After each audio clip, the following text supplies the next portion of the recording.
Hello, this is Linda Lysakowski with our monthly Learn with Linda program. And today we're going to be talking about becoming a great nonprofit consultant. I've had a lot of people inquire that are thinking about going into consulting and some that are already consulting, but they just think they could be doing better.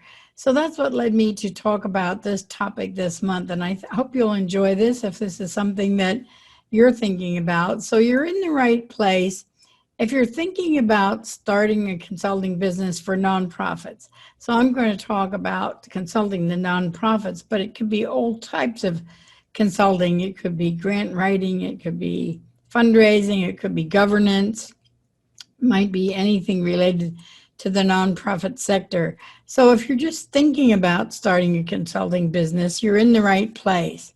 Or maybe you already started your consulting business. Maybe you've been at it for a year or 2 years or 10 years, but you would like to learn how to make more money at it because you think maybe you're not quite doing as good a job as you could in that regard.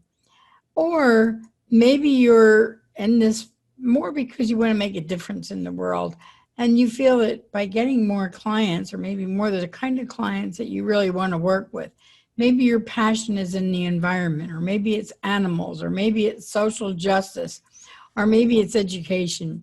But somehow you feel that you really want to make a difference in the world, and you feel that consulting can help you make that difference. I know that's one of the reasons I got motivated to get into this business. I worked for 2 different nonprofits, and while I loved the work I was doing, I felt like I could make more of a difference if I was a consultant and I was able to be out there working with a multitude of clients at one time and really helping a lot of organizations rather than just helping one. So that might be part of what motivated you to attend today. And another big thing that motivated me was the ability to set my own hours. And before you start thinking, oh, this is great, I don't have to work 40 hours or 60 hours a week, I can tell you that most of the consultants I know, including myself, are working way many more hours than they ever did when they were working in a nonprofit organization. But maybe you just feel like you want to be able to work at home. Maybe you have small children, maybe you have aging parents that you're taking care of, and you think, I just want to set my own hours. I don't want to have to go into an office every day. And I really want to change the world, but I also want to be comfortable at home, and I don't want to have to travel the world. Or maybe you do want to travel the world. And so consulting might be the opportunity for you to get out and travel more. I know for me, it's been tremendous because since I've been in consulting, I've been to Mexico, Canada, Egypt, and work with international clients. And I love getting out and traveling. The older I get, the less I like the traveling. Working at home is starting to sound more and more attractive to me. So whatever your situation is, this might be one of the motivating factors that brought you into the consulting world. So I'm going to start by telling you that this webinar is only going to be about 20 to 30 minutes. I try to keep these really short because I know everyone's busy and we all have a lot going on in our lives, and we have a lot of webinars and a lot of online conferences that we attend. So I keep them pretty short. So I obviously can't tell you everything I learned in 30 some years of consulting in the next 30 minutes, but I'm going to try to give you as much jam-packed information as I can. But I am going to be telling you about a course I have that might be of interest to you, and I'll talk a little bit about it throughout the session, but at the end I'll give you some details about the course. And I want you to know that all of my courses, I have 14 online courses currently, and all of those courses include a free ebook. So the ebook that you're going to get with this course is How to Start and Succeed at Consulting. So if you sign up for the course, you'll automatically get that free ebook. So let's jump in and start talking a little bit about this. One of the reasons that a lot of people decide they want to go into consulting is they're just not happy at their current job. But even if you are happy at your current job, you may still be looking for something a little bit more. Maybe it's the better hours, or being at home, or more travel. I know that in my 2 positions that I held, I didn't get to do a lot of travel, and that was one of the things when I was younger that really motivated me. I thought, gosh, if I'm a consultant, I get to travel around and I get to meet so many different kinds of people. And I have worked with all kinds of organizations, and it's been so rewarding to me to get to meet some of these people that many of my clients I'm still friends with after 30 years, and we still talk to each other quite a bit. So it opened up a whole new world for me. I wasn't real happy in my job, and actually left it under some strange circumstances because of an ethical dilemma I faced, and I just could no longer work for that employer. But even if you're happy at your job, you may still consider this, but it's a big motivating factor that people just don't want to report to a boss. They want to be their own boss. But before you take that leap, or even if you've already taken the leap, there's a couple things that I think you need to understand about going into the consulting business. And one of them is that you're not just doing the job that you're good at, whether it's fundraising, governance, grant writing, whatever it is. You have to always remember that you're running a business besides. And I've seen a lot of consultants fail because they were the greatest. Most of my friends are fundraising consultants, but I do know people in governance and grant writing and other areas of specialty to nonprofits. But some of the people I know who were the greatest fundraisers when they were in an organization as a staff member, but they failed at consulting because they just didn't realize how demanding it is to run a business. So you not only have to be a good fundraiser, grant writer, or governance person, but you also have to understand how to run a business. And I'll tell you, some of this stuff can make you bug-eyed. I know it did for me. One of the things that I didn't realize when I went into this, of course, most people going into it on their own can't afford to hire a lot of staff. So they're dealing with everything. They're dealing with legal issues. They're writing contracts. They're doing bookkeeping. They're doing the marketing. They may be doing the data entry.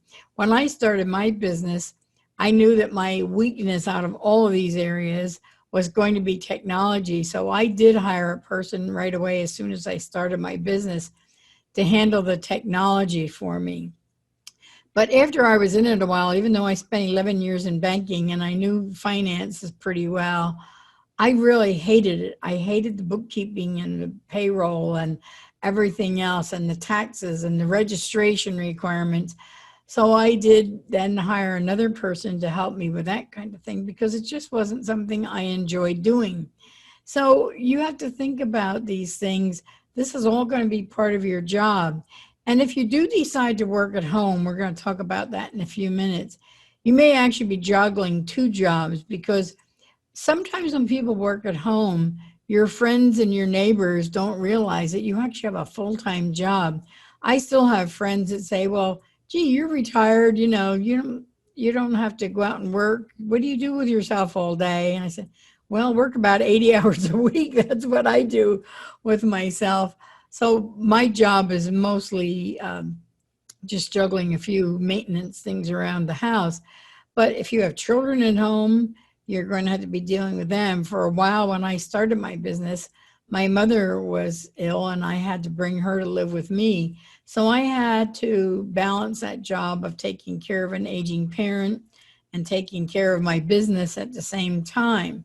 So I think these are some areas that you have to think about when you're thinking about consulting. It's not all fun and glamorous, believe me. A lot of it is, and I enjoyed every minute of it, and I would never, ever in a million years go back to work. I knew that the first week I was in business that I'd never go back to work for another nonprofit organization. I really love consulting.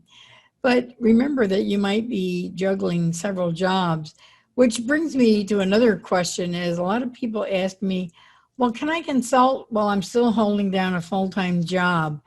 And the answer, I guess, depends on a lot of different things. First of all, it depends on you, your personality. What can you handle? Can you handle a full-time job and a part-time consulting job while you're trying to build up business? It's going to take a lot of your time to do marketing and do the basic setup things with your consulting business.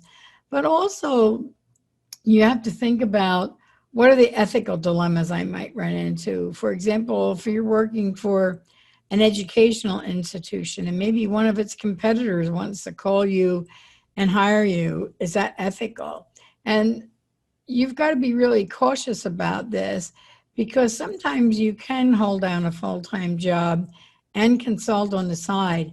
But it also depends on what kind of work you're doing. If you're doing grant writing, most people can do the research and the writing on your evenings or weekends, and it doesn't really interfere with their job. But if you decide you're going to be a capital campaign consultant and you're out doing feasibility study interviews while you're supposed to be working for your employer, that's not going to work and it's not very ethical. So it depends a lot on the type of consulting you're doing, your own personality, and it also depends on your employer. Some employers will not allow you to do that, and you should always talk to your employer and say, you know, I'm going to be doing some consulting, and they may ask you to sign a conflict of interest waiver to make sure that you're not consulting for anything that's going to take you away from your full-time job or that you're working with their competitors. So these are some things that you need to know. I'm not trying to paint a gloom and doom picture. As I said, I love consulting, but I just want you to go into this with a realistic attitude of what all is involved. So the course that I have can help you with a lot of this. One of the things you'll learn about, and I'm not a lawyer, so I'm not going to give you legal advice here, but in the course I do talk about the different forms of legal structure. And I've been everything. I started out as a subchapter S corporation, and then I became a partnership, and then I became an LLC, and now I'm a sole proprietor. So I think I've kind of done it all in a way. But I'll tell you the different ways that you can set up your structure and the advantages and disadvantages of all of them. And I also will tell you how to create a business plan, because this is the first thing you need to know. And I can tell you, when I started my business, it was kind of an unusual situation. I had gone to speak at a conference, and I came back from that conference all charged up, and I said, I got to start a consulting business. I don't want to go back to work for a nonprofit anymore. But I came home from that conference and I got sick with some kind of a nasty flu that had me in bed for almost a month. And the days that I felt strong enough to climb out of bed, I crawled to my computer and I wrote a business plan. And I took that business plan to my accountant and said, what do you think of this? So I think that is really critical before you start your business. And your business plan should be very comprehensive. I'll tell you a little bit more about that. But you also, I should think, and this is some of the things that my course will help you do, is evaluate your strengths and weaknesses. What can you do yourself? What do you need to hire somebody or subcontract with somebody or collaborate, or should you form a partnership? So we talk about all of those things in the course too. So basically, before you get started, I think there's 5 questions that you really need to answer for yourself. And one of them is, who are your clients going to be? You may decide that you only want to work with churches, or you only want to work with environmental groups, or you only want to work with animal groups. And that's fine if you have a real interest in that. Just be aware that that might require more travel, because you're going to be limited to the number of environmental groups or animal groups or whatever in your own community. So think about that, and then decide what kind of services you want to offer. Now, I was a generalist in fundraising, so I knew a little bit about a lot of things, but I knew there were some things I didn't want to do. I did not want to offer grant writing, and I didn't feel qualified to offer planned giving consulting. And I started out thinking I was really going to work with emerging nonprofits, and I did. Helping them create development plans and write case statements, because some of those basic things were lacking in a lot of emerging organizations. But then I found out, even though I had said when I started my business, I'm not going to offer capital campaigns. There's too many other big firms in the area that are doing a lot of capital campaigns.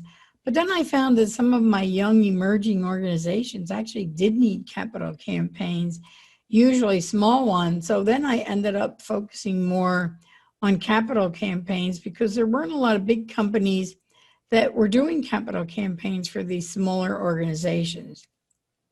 The other thing you have to decide is where you want to work. Do you want to work at home? Do you want to work in an office? I went out and rented an office with one contract signed. I rented an office and hired a staff person, which is usually not the way I would tell people to start out. But I just decided I was going to bite off more than I could chew, probably. And it worked well. I ended up moving into a bigger office. But you also have to decide where you want to work geographically. How far do you want to travel? Do you want to work mostly in your community? If so, then you'll probably want to work with a variety of organizations. Do you want to work regionally, statewide, national, international? And each of those has their advantages and disadvantages, none of which I have time to go into now. But that's a decision you have to make. And you also have to decide when you want to work. Are you going to try to ease into this and maybe start by not leaving your full-time job if your employer is okay with this? And maybe you only want to work weekends. Maybe you only want to work 10 hours a week. Maybe you don't mind working 40 or 50 or 60 or 70 hours a week. So think about when you want to work and how important that's going to be in your decisions. And then think about how you're going to offer, deliver, and market your services, because marketing is really critical. It's going to be one of the biggest roles you have to play. And consulting in general seems to be a feast or famine thing. And sometimes you're so busy, you think, I don't have time for marketing. But if you stop marketing, all of a sudden you're not going to be busy and you don't have any prospects in your pipeline. So you've got to be marketing all the time, whether you're busy or not. And all of these answers need to be in your business plan. So you have to have a business plan that outlines all this, where you're going to work, who your clients are going to be, how much you're going to charge. A lot of that information is in your business plan. So how you start your plan? Well, I would suggest starting by evaluating the need for your services. If you want to be a grant writer, there always seems to be people looking for grant writers. I get calls all the time and I refer them to someone else who's more of an expert at that than I am. But is there a demand for governance consulting? Is there a demand for capital campaigns? What services are you going to be offering? And is there really a demand for that? So you might want to sit and talk to some nonprofits in your community and say, what would you engage a consultant to do? And are these the kind of services that would be helpful to you if someone could take that off your plate and do it as a subcontractor? So that's one of the things. And then you want to develop and evaluate a list of prospective clients. Now, I can tell you, I got most of my clients in the beginning through my association with AFP, the Association of Fundraising Professionals. But I decided I really didn't want to focus on any particular market. And I have enjoyed working with such a varied group of people, from environmental groups to professional associations and a lot of different types of clients, all different avenues. And that's what I enjoy doing. So develop and evaluate whether there are prospective clients for what you're doing in the area that you want to work in. And my course can help you with this, because you're going to learn how to decide which services you want to offer and how to determine who your client base should be. And then we're going to talk about marketing and building your client base and determining what it is you want to do and who you want to serve and where you want to do it. So all of those things are talked about in my course. And I especially want to talk about marketing today, because so many people, even if you've been at this for a long time, you need to do constant marketing of your organization. You can't just skate by on your reputation and say, well, word of mouth is the only thing I need because my clients all love me and they're going to refer me. Well, someday those referrals are going to dry up. So marketing has to be a part of your business plan, and it's got to be ongoing. It's not something that you only do to get yourself started and then you say, oh, well, now I can coast. I got some good clients and they're long-term clients, but eventually those contracts are going to end. and you might find yourself totally dried up, like, oh, now what am I going to do? Do I have to go back to work for somebody because I don't have any more clients? So keep these marketing ideas in mind. And I don't have time to go into a full marketing plan, but I just want to briefly go over some of the ways you can market your services. First of all, of course, there's advertising, and I do very little advertising. And when I do it, it's very selective. Like right now, I'm going to be doing a limited amount of advertising for my nonprofit courses, but I'm marketing them through CFRE because they all have CFRE credits. But for the most part, advertising is really not a smart way to go.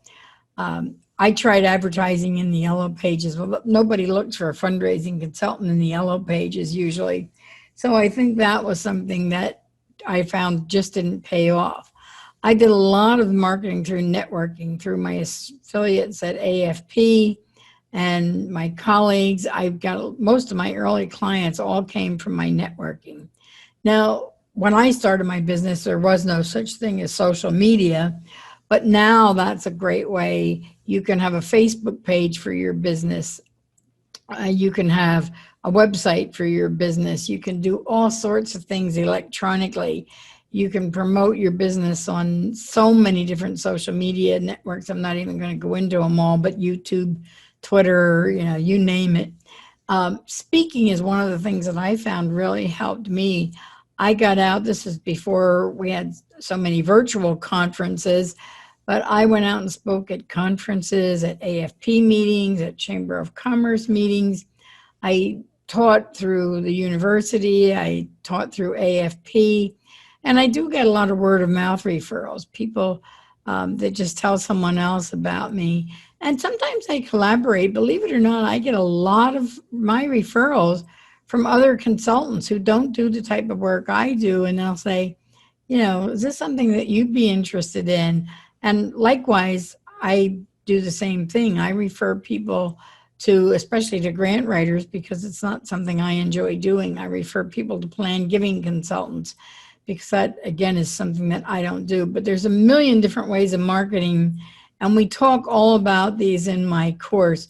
So my course will show you which are the best methods for you and which are the most successful and why they're successful. Ways that you can reach prospective clients, that's something we talk about. And then we also talk about the cost of all these marketing methods. So how much money can you afford and how much time can you afford? For example, social media marketing requires a lot of time unless you can afford to hire somebody to do it for you. So it helps you to learn which ones you're going to use and how you can get training when you need it and when you should maybe hire somebody else to do it, because there are certain things that I'm not good at, so I'll just hire somebody to do those. But again, you have to balance your time and your money. What do you have the time to do?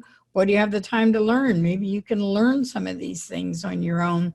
And I've had to learn some things for myself when I didn't feel like I wanted to spend that much money. So all of those things are covered. We spend a lot of focus on marketing your business in this course.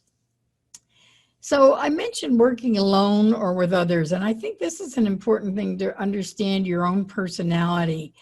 When I started my company, I knew I didn't really enjoy team working because I like to work independently. So I started my own firm. I didn't want to go to work for a larger firm, but that's another option that's available to you, going to work for a larger firm. When is it time to hire staff or work with subcontractors, or maybe work as a subcontractor for someone else? This is a great way that a lot of people get started out as consulting. I've had some people who subcontracted for me and then they branched out into their own business. I've had other people who tried to do it on their own and found that they didn't like the business end of it and they felt like they wanted to be a part of a team. So they were happy to subcontract for me. So all of those things we talk about in the course, and we even talk in the course about when it's time to downsize your practice and close out. So we talk about helping you grow your business, when you might want to think about expanding your services. And I've reinvented my business numerous times. Now my business is almost all virtual, and I really wanted to focus on writing and teaching. So I kind of changed my practice a little bit. And say maybe you just change delivery methods. When Zoom came along, it was like, a gift to me from God, because I go, oh, this is great for me. I love doing things virtually. And also, we talk about if it's time to wind down your practice, how do you do it? Do you sell it? Do you find someone else to take it over? Do you just, gracefully ease out of your client contract? So we talk about all of that in the course. So the course itself is called Nonprofit Consulting. Get started, get clients, grow, and evolve, because we talk about all of those things. It's a 4-lesson course. And as with all of my courses, you learn at your own pace. If you really want to get jumping into this consulting right away, you can get this course and take it all in 1 week if you choose to, or you can spread it out over a couple of weeks, a couple of months, whatever works for you. But with all of my courses, you get tools and templates.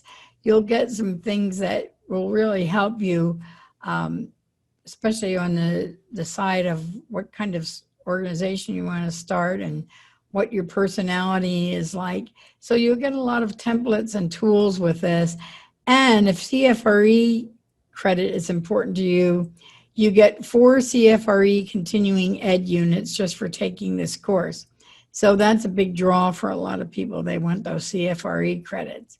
So that's basically the course in a nutshell.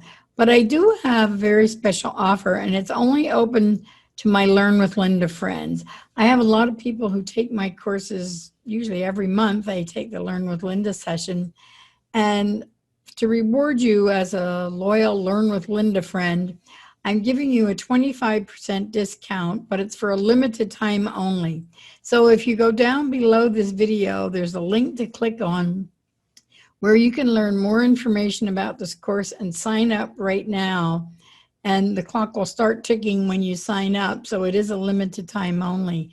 But I'd love to give you this 25% discount, because I really encourage other people to go into consulting. And I've always loved being a mentor to other consultants. And I've worked with so many other wonderful consultants in my 30 years of consulting that I just feel like a rising tide lifts all ships. So I wish you lots of luck with your consulting practice, whether you're brand new at this, whether you've been at it for a couple of years, or whether you're an old timer and just want to learn more about things like marketing and maybe how to hire subcontractors or whatever your needs are. So I look forward to seeing you in the course, and hopefully I'll see you at the next Learn with Linda as well. Bye.